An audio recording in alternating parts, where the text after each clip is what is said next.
Breaking the Silence is quite different to most other foster care memoirs, both by Casey Watson and other foster carers, because Casey is looking after two children. And that obviously in real life happens quite a lot, but usually the books focus on one child or a family of children. But with this book, we actually have two children. Initially, she starts looking after Jenson, and Jenson had been left home alone with his, I think, 13-year-old sister Carly while his mother went on holiday for 2 weeks, which is obviously a big no no. While there's no official rule on how old your child is, or how old a child has to be left home alone, I think everybody's in agreement that a 9-year-old should not be left in the supervision of a 13-year-old for 2 weeks. So he comes into care, and he doesn't have the most horrendous behaviour of other children that I've read in these books, but definitely he can be rubbed up the wrong way very easily, and has a bit of a temper as a result of that. But he's actually a really lovely child, and I took to him very quickly, and I really wanted the best for him.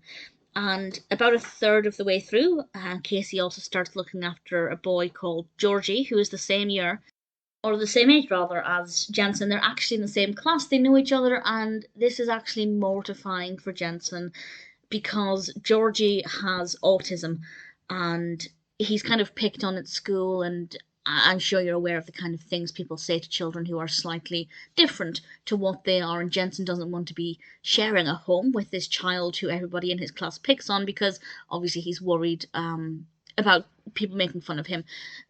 And it's a real learning curve. And it's really interesting to see the two boys interact, especially Georgie, and how he kind of almost looks up to Jenson in certain ways, and also how Georgie is actually really clever and knows a lot more than he is verbally able to communicate, which is really lovely to see.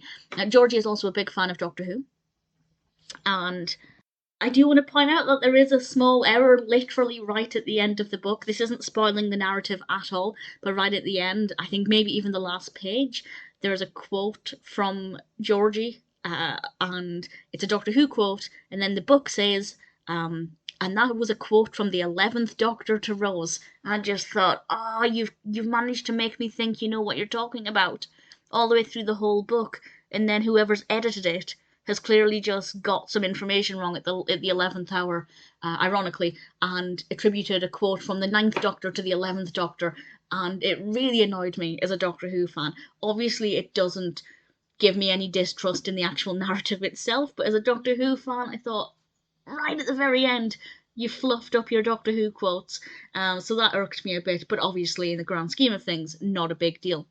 But I really enjoyed it.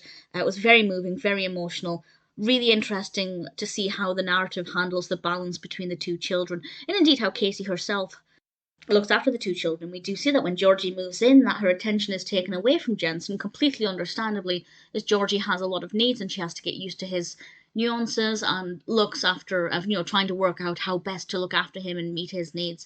And Jenson is kind of put to one side, and he really feels that, and it's all about how she can strike a balance between looking after the two children who are very different, but also very similar in certain ways, but obviously have very different needs. And it's really fascinating to read. I really enjoyed it. I did cry at the end, not just because of the Doctor Who quote. It moved me a lot. I really thoroughly enjoyed it. Breaking the Silence is, needless to say, definitely worth reading.